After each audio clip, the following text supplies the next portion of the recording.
Kole Swapambola yo. Tozotanga Bible. Jean chapitre 9, verset 4. Natangi na kombo na Yesu Christ.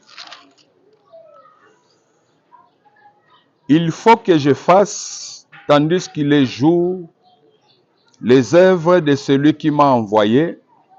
La nuit vient où personne ne peut travailler.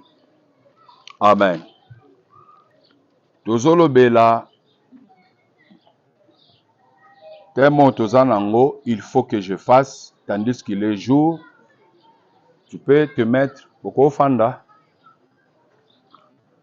Mutazo répondre baye koleza kolo Yesu azoyebisa bango na mwa mitune banaye kolekana entre baye koli et pas Yesu. Na sima kotuna mituna kolo azokende kopesa bango conclusion que na situation oyo bolobeli ezosenga ke nasala quelque chose. C'est-à-dire naza na obligation moko ya koposer ba acte ya misala oyo tata nanga tindaki ngai. C'est par là que tomeki kopesa orientation pona koloba que soki kolo Yesu Nzambe azokoma na obligation ya kosala quelque chose. Bongo biso batu toza na église, biso batu yeko sambela. À combien plus forte raison toza na obligation coûte ya koluka tosala quelque chose po Nzamba salela biso pe. Po yaza Nzamba za na nguya nyonso, mais il se sent obligé. Pe azokende kobanga que la nuit vient où personne ne peut travailler. Pour dire que moment mutaza makasi, moment mutazo zala na présence Nzambe, moment mutaza na force ya kosala quelque chose, eza moment où mutesengeli a profiter ya kosala, a profiter ya koposer ba acte oyo ko permettre asimba victoire oyo ko tambola nango pe batu ba botola yete. Et mutuna baye ko batuna ki baliya ngo wapi bazo liya ngo na conséquence mutu azana ngo bazo kende koloba est-ce eza faute ya ba parents to eza faute ya marche na ye moko. Nde kola yoko bakisa option 1. Alors tolobaki que origine à batu nde eza problème. Origine mutabimeli. Nde tofongoli sous point o tozotalisa maintenant que na ba origine otobimeli eza na ba origine à batu mususu eloko détruire bango eza kombo o bazanango. C'est-à-dire diable a koki kokanga génération mobimba, ko condamner peuple mobimba à partir ya kombo ka bazanango. Soko tali Israël o tozobeta lisolo lelo, Israël c'est une personne, c'est la personne de Jacob. Et komba Israël, kendo ta la bénédiction nango mona tango Nzamba kutane na ya zolongole komba Jacob, nda zoyebisa ba bengo Israël. Et lelo ba bengi bango nyonso Israël, ba Israélite. Et aussi longtemps bazo benga bango Israël, ba Israélite, c'est déjà la bénédiction oyo bazo prononcer likolo vi na bango. Parce que kombo wana eye na bénédiction. Alors lorsque bozo tanga bango Israël par rapport à ba nation mosusu, bango kombo na bango ezo mema déjà bénédiction oyo Nzamba lobaki pa tata na bango Jacob. C'est par là que on comprend que ezala bango to pe ba nation mosusu to kozala ndenge moko te différence ka fo monisamba. O déjà komba mboka na bango ezo memela bango bénédiction. Bango moko bazali susu bana Nzambe bazotambola na nini na bénédiction. Donc différence fait za la kaka. Alors Nzambe azopesa kombo ya Israël. Ayebi pourquoi pesa kiango kombo eza hôtel mobimba o ezo za placer na vie ya mutu. Et la Bible dit ceci dans Ecclésiaste chapitre 6 verset 10. Ce qui existe aujourd'hui a déjà été appelé par son nom. C'est-à-dire tout ce que nous voyons, parce que babengango na kombo. Ce qui kombo babengango eza bien, c'est que ça peut bien. Ce qui kombo babengango eza mabe, c'est déjà mabe. Quand on dit maladie, c'est-à-dire on voit que santé kotungisa moto eza loko monga malamu te. Et par là que tu vas trouver mutaza malade, azoruka solution que malade sani. Et si là, pourquoi? Parce que na kati ya malade, toza na biloko mibale tozozela. Soit c'est la guérison, soit malade de s'empirer mutasa nini akufi. C'est-à-dire, lorsque il y a la maladie, pour babengango maladie, c'est-à-dire eza état moko critique au mutunyo soko sepela nango te. Ozalozaka na continent nini. Soit déjà balobi que il souffre de telle maladie, c'est tout un problème au mutazoluka solution pour maladie ça nini et si là. Alors c'est par là que kombo ese bengama malade. Le col les a déjà image, il y a loko bien te. Si vous êtes tombé malade, déjà kombo ane zotalisake, loko ezotungisa ezobeliso wana, soit tokoko bika, soit tosa nini okokufa. Et batu mususu basalaki nango je pona kombo wana kaka malade ezui asali nango je ebele pe tosi tokunda bango baza biso na bomoi te. Kolo sa pambola yo. Alors eza na batu oyo génération na bango mais ça condamné à partir à kombo. C'est-à-dire diable ko s'infiltrer à partir ya kombo kaka ya famille, kombo bazopesa mwana, kombo bazopesa batu nyonso wana, kombo wana eza porteur ya malédiction mobimba, kombo wana eza porteur ya hôtel mobimba ezo gérer batu, ezo condamner ba via batu, ezo bebisela batu banzela, ezo emprisonner ba via batu sans pour autant muta comprendre ango. C'est par là que Maté ezo ya pourquoi Maté 8 mois parenthèse oyo supo efongwami ya bakombo eza bon mutu nyonso akende ko comprendre soki yeso alobi kaza na obligation qu'il faut que je fasse, c'est-à-dire ngape il faut nasala quelque chose et pour nasala quelque chose mwana nyonso tanga zobotama bazopesa kombo ndenge bayebisaki ke Jean oyo azobotama bakobenge Jean kolo yeso abotami bakobenga ye Jésus Christ. C'est-à-dire mwana nyonso tanga zobotama bakopesa kombo, c'est-à-dire origine mutabimeli nango déjà kombo bakoko pesa mutu ekozala problème mobimba nde ezo maltraité bato, nde ezo condamné bato, nde ezo memela bato beshek à partir ka ya kombo. Et par là tomonaki ke kombo ekoko condamné mutu bakombo oyo bapesaka ya ba chef coutumier, bakombo bato moko élevé en dignité, mutu wana oyebi te makambo nini asala na vie na ye, boko omonaki atombwamaki azalaki na succès élevé nde kombo bato bazosepela bazwa. Mais makambo oyo asalaki po akoma niveau aza wana oyebi yango te. Soki asalaki makambo eza molili, kombo na ye déjà ntango bazobenga mpe bino kombo wana ezobenda vi nyonso oyo asalaki, ezobendela bino makambo oyo asalaki. C'est-à-dire bakombo ya bapouvoir okuti bango obiso tozalaka na bakombo ba chef coutumier. Oza na kombo ba chef coutumier ça va, mais yeba que derrière bakombo wana o bapesa bino, il y a quelque chose qui pèse, il y a quelque chose qui vous contrôle. Oyo eza na pouvoir likolo na bino. Tokende kotalisa isu koloba ke kombo ekoko kondane mutu kombo ya omo oyo bapesi biso. Okoki kozala omo ya papa aboti yo, okoki kozala omo ya mama, mais papa na mama vi na bango ezalaki ndenge. Kombo papa apesi biso azwi yango wapi? Kombo ndeko bapesi azalaki na vi nini? C'est-à-dire à partir ya kombo mutu akoki kozala nango ekoki kokondane yo po ozwi kaka kombo ya omo na yo wana. Vi ya omo nde ekokutana na kati na yo. E kombo ekoki kokondane mutu bakombo ya circonstance ndenge totalisi tubandaki na oya liboso ya Ruben, totalisi Ruben babengi ye humiliation. Maman azoloba ke parce que j'étais humilié. Et Ruben azokende kosala ba faute moko tina suka ba humilié ye. Et après toyo komona likambo ya Jacob, Jacob lokola bimaki na nsima ndeko na kangie lokolo boye. Balobi oyo azwaka kaka na makasi oyo aza mobotoli oyo azwaka bisika eza ya ye te. Et tomoni bapesi komba Jacob toute sa vie aza condamné po yazwa, il faut kaka botola na makasi. Po yazwa, il faut ezala na ba difficulté makasi. Même ye moko un jour alela. Mais nzambe pourquoi ekoko zala kabwe? Pourquoi makambo na ngeko ke na kana position boye? nda bando luka nzambe nde jour akutana na nzambe po nzambe apesa ye kombo ya Israël alongoli ya Jacob. Alors lelo tozomeka tomona kombo bakombo eza na signification ya négativité, c'est-à-dire signification négative. Ozokuta bazobenga kombo moko oyo eza na signification moko négative, c'est-à-dire kombo babengi ndeti mampasi. Lokola babengi yango mampasi, pasi pekelani.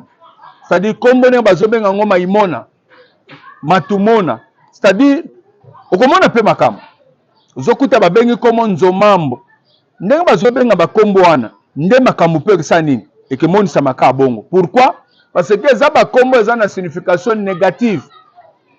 Et si vous avez ce genre de nom na vie na yo, na bana na yo, yeba ke condamné déjà vie à mwana wana sans le savoir. Tozotanga Bible. 1 Samuel chapitre 25, totelemi. Premier verset nazokita. Samuel mourit. Tout Israël s'est assemblé, le plaira et on l'enterra dans sa demeure à Rama. Ce fut alors que David se leva et descendit au désert de Paran. Il y avait à Maon un homme fort riche. Ezalaki na Maon mutu moko azana bozwi makasi. Possédant des biens à Carmel, il avait 3000 brebis et 1000 chèvres. Et il se trouvait à Carmel pour la tonte de ses brebis. Mutuana se retrouvait dans Ngomba Carmel pour akata ba poile ya banyama na ye. Le nom de cet homme était Nabal. Komba mutango komone Nabal. Oyaza riche makaswan. Le nom de cet homme était Nabal et sa femme s'appelait Abigail. C'était une femme de bon sens et belle de figure. Mais l'homme était dur et méchant dans ses actions. Il descendait de Caleb, c'est-à-dire origine Abimeli et à Caleb. Une femme de bon sens, ezaleli moka malam. C'est que basi pe ezaleli mabe bazalaka. Et soko koeli na mwasi ezaleli mabe oyoki pe ba problème na yo. Cet homme était dur et méchant dans ses actions.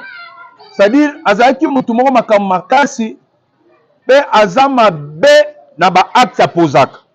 C'est-à-dire cet homme s'il faut saloma be a posé ba acte moko mabe lobelaki rien. Pourquoi? Parce qu'il s'appelle Nabal. Pourquoi on est Nabal? Donc on a signification comme one. Signification négative. Le cas comme on est Nabal. Ba action na yenyonso ezama be.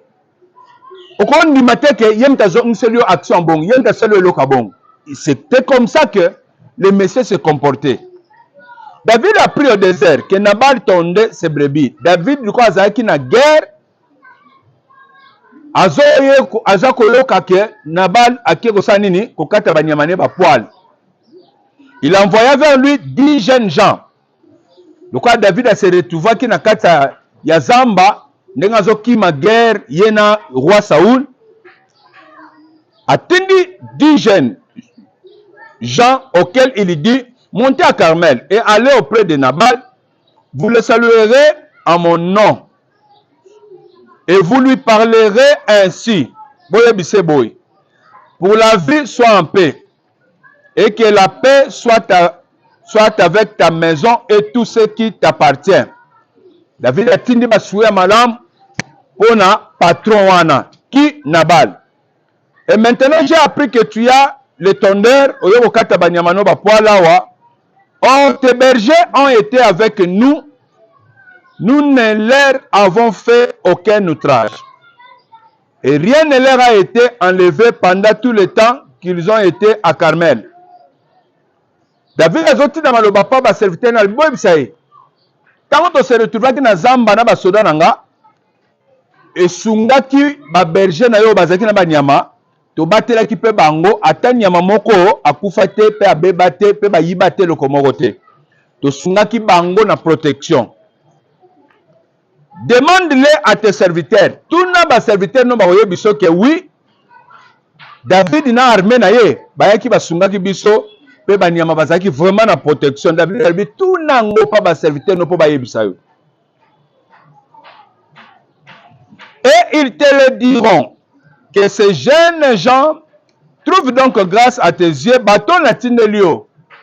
Va trouver grâce pour répondre de biso na loko tonito senga yo. Trouve donc grâce à tes yeux, puisque nous venons dans un jour de joie. Donne donc, je te prie, à tes serviteurs et à ton fils David, ce qui se trouvera sous ta main. C'est-à-dire, David a dit, le Bazana coupe na ya soda, et je sais que moment où baliaka, moi, aux angles de la kati na bango, bon, le batela qui peut kuna ba nyama ye, to senga ta ba nyama, après ça biso to boma, olamba potolia. Alors, pesa biso oyo koko sepela na maboko na yo, po esunga biso. Po to batela ki pe ba nyama, zongisela biso quand même bolam. Lorsque les gens de David furent arrivés, ils répétèrent à Nabal toutes ces paroles. Au nom de David, puis ils se turent. Quand ba yebisi Nabal, après bafandi kimia ba ozela ya pe sa réponse. Nabal répondit au serviteur de David. Qui est David? Qui est David? Ah, est-ce que yo yebi David te? Yo yebi te kazaki chef d'état-major et pas Yanan, ya Saoul. Yem tanako bimazo gagner ba combat tout consort. Kwa kimi roi. Bazuri nga ba bomaye ake na rébellion abatami. Yo lingolo bo yebi David te. Azong seulement réponse. Qui est David? Il est qui? Comment vous savez que David? Nabal répondit au serviteur de David. Qui est David? Et qui est le fils d'Isaïe? Il y a aujourd'hui beaucoup de serviteurs qui s'échappent d'auprès de leur maître. Les deux serviteurs qui m'a mettre na bango pour passer à la rébellion. Ah, c'est que tu connais David. Oyebi kazaki na roi Saoul, mais Akimi, mais faut yeba ce Akima nini.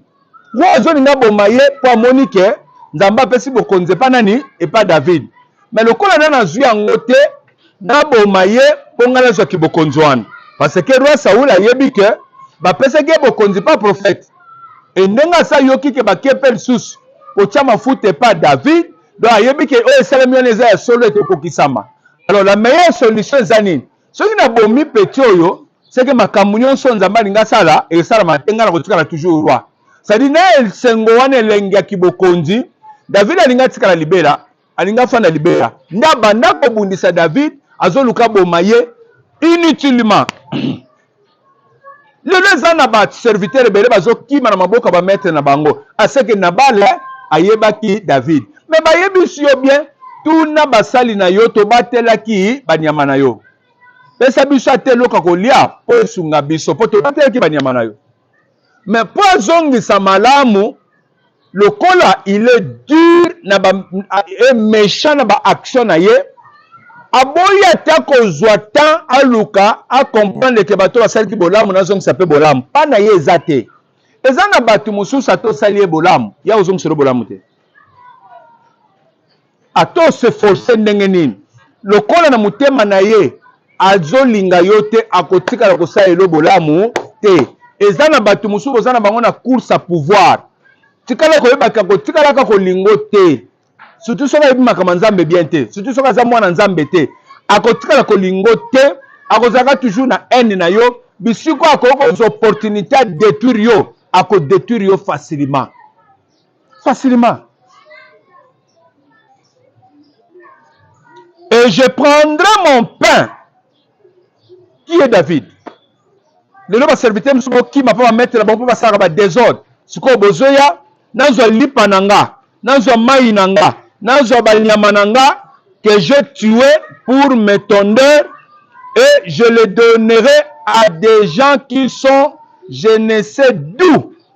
c'est-à-dire ignora David de façon moko ngala zobilo nanga banyama nanga ka o David abatelaki nanzo ngona pesa ngo soki na banani yango nga na yebite so ba uteli wapi. Comment ko za la méchant boy olobi bien le loba serviteur musu bazokima na maboko ya ba maître na bango. C'est que tu connais David, c'est qu'on yebi pe force na ye, on yebi pe kakoko sala yo mabe. Mais liboma ngo za nango folie ngo za nango, comment il faut ignorer mutu na niveau wana pour pe sa réponse ya mabe na niveau ke ba ke no yebisa ye ke o manquer David de respect. Okoka koloba OK, bozongela ngata après 2 jours. Comme ça na oyeba nini na kopesa bino. Comme ça olukino moyen ndeni okozongo kei oyebisi ba ye basali na yo so mutu ayo senga biloko ngana nzate bazela ngati na roya. Oko utiliser politique nyonso. Mais boye ata ko utiliser politique atalisi pena ki aza mutu ba action ya mabe. David nenan nanso biloko na pesa pa na ye. Na yebite kutu aza ya wapi so aza ya wapi. Les gens de David rebroussèrent chemin bazongi. Ils s'en retournèrent et redirent à leur arrivée toutes ces paroles à David. Baké ba yebisi David makambo nyonso mokonzi.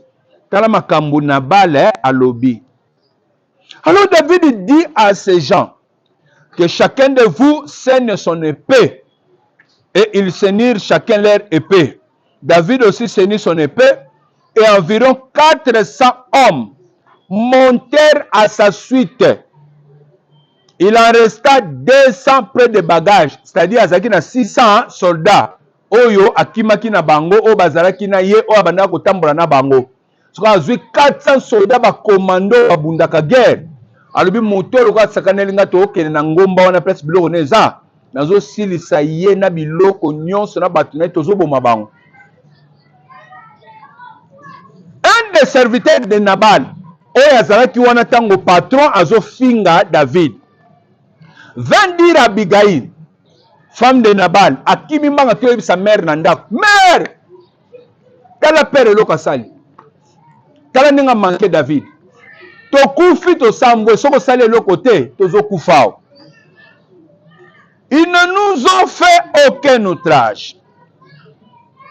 Azob sa maman boy. Un des serviteurs de Nabal vint dire à Abigail, femme de Nabal, voici David a envoyé du désert des messagers pour saluer notre maître, qui les a rudoyés. Et pourtant, ces gens ont été très bons pour nous. Donc, ma serviteur, il n'y a pas trop de. Ces gens étaient très bons pour nous. Ils ne nous ont fait aucun outrage. Et rien ne nous a été enlevé tout le temps que nous avons été avec eux lorsque nous étions dans les champs. Ils nous ont nuit et jour servi de miraille de protection tout le temps que nous avons été avec eux faisant perdre les troupeaux.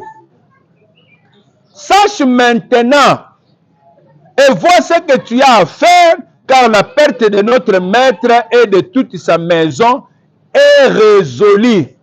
Et il est si méchant qu'on ose lui parler. Maman yo moko yebi ke patron na biso aza méchant. Nenga sirikaka moyo yebi sete ke patron sali mabe. Fala lo bato pesa bangata muke. To pe ko saka ke boya ta lobi. Mais yo yebi ke moyo lo banaye ezate. Bo yebi ke patron na biso aza très méchant. Mais façon à répondre David, yeba ke to kufi to sambwe. Yeba nino ko sala maman. Abigail prit aussitôt 200 pains. Moi, si na ye azui 200 pains, 200 mapas, 2 outres de vin, 5 pièces de bétail, apprêtées, 5 mesures de grains rôtis, 100 masses de raisins secs et 200 de figues sèches, et le mit sur des ânes. Moi, si na ye na mayele azui biloko. Ce que tu as nyama lobi ba bomi moi 5 nyama déjà bien préparés. Amemi biloko ebele azwi nzela musu pa ke nokutana nani na David. Et elle dit à ses serviteurs, passez devant moi, je vais vous suivre. Elle ne dit rien à Nabal son mari, ayebisi ete abimila mayele pa ke ne okutana David na nzela. Montez sur un âne. Elle descendit la montagne par un chemin couvert. Et voici David et ses gens descendait en face d'elle en sorte qu'elle les rencontra. David a déjà une armée na ye pour koboma bango, moi si on a koutani na David. David avait dit, c'est bien en vain que j'ai gardé tout ce que cet homme a dans le désert et que rien n'a été enlevé de tout ce qu'il possède. Il m'a rendu le mal pour le bien. Ah, donc voilà, il y a ça dur. Moutamaka mabe, taza méchant na action na ye. Biso to batelele banyama. Siko to yeko senga ye kaka pesa biso atanda mupoto lia. Poto za na biloko te. Nda fingi nga boy, nda lobi n'importe quoi.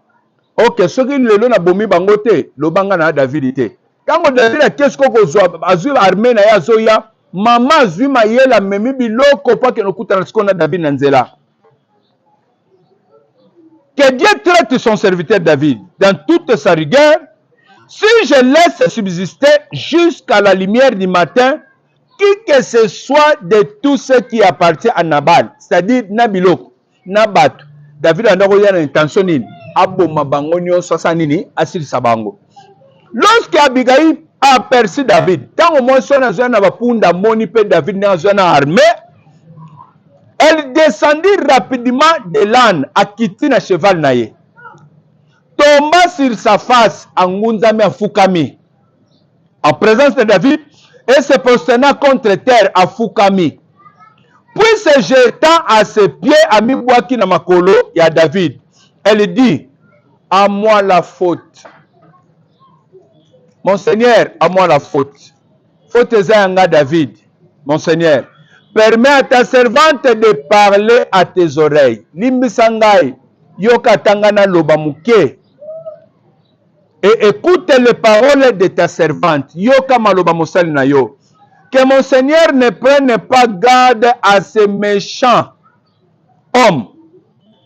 Que mon Seigneur, David, kochakate na mobali ya mabe o nazanaye. Ces méchants hommes. Kochakate. Pourquoi tu as écarté? À Nabal, comme on est Nabal, mon mari. Car il est comme son nom. Aux Hollandais, na pourquoi lelo, tozolo bela ba kombo ba signification négative. C'est-à-dire kombo ezo kende ko limbo la mabe. Aux Hollandais très bien. Kombo a signification négative. Kombo na yo lo bakanini. C'est par là que j'ai commencé aujourd'hui. Ndé loko to expliquer. Mobali yo komone Nabal. Moi c'est na Abigail. Mais moi ça zolo basiko boy par rapport à comportement mobali na ninga bandai ko zalela. Bible me témoigne yango, il était dur et un méchant homme par ses actions. C'est-à-dire il y a tendengeni sur fasolo mabe solo mabe. Ya za muto nga banga batuti nga na kipakate. Nga talinga te na tina no tato kei na liaka pana bino do yaza sansa bato bazaka ba comportement bon.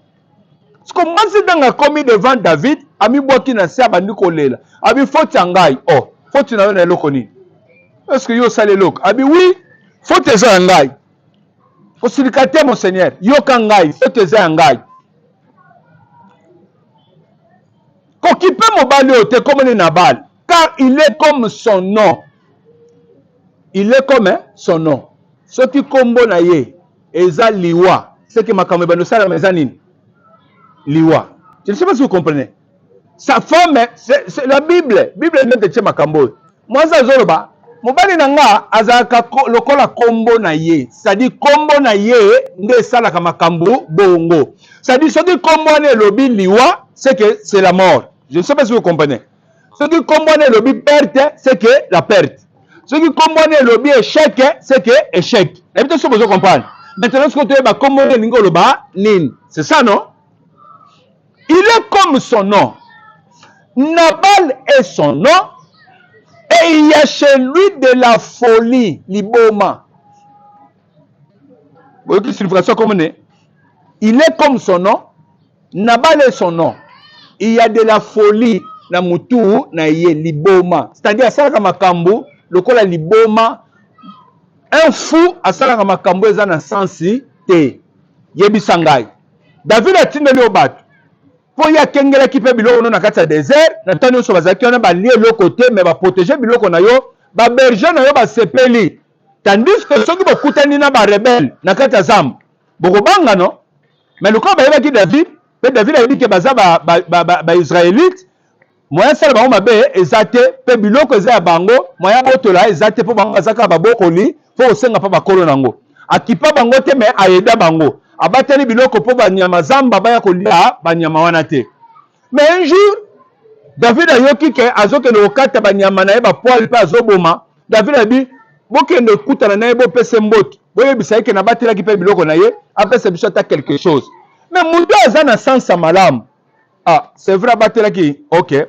David abi tuna même baserviteur na yo baserviteur boya c'est vrai eloko balobi oui eh 3 mois nyonso toyaki na kati ya zamba bango bayedaki biso mokonzi il n'a pas fait ça c'est-à-dire un homme de mauvais sens tandis que sa femme est une femme de quoi de bon sens ndenge Bible témoigne mais le monsieur aza méchant na baaction na ye mpona kotalisa méchanceté na baaction na ye Bible ezokende kotalisa mwasi na lobi il est comme son nom il y a de la folie na kati ya nini ya mutu na ye c'est-à-dire kombo na ye esalisaki makambo lokola moto liboma moto ozotelemela oyo oyebi ke abunda bitumba abeta bagoliath abunda bagere ya Israel aganye bagere ntango Sauli alingi bando boma ye nde abandi kokima aza komibomba mpe akimi aza na 600 soldats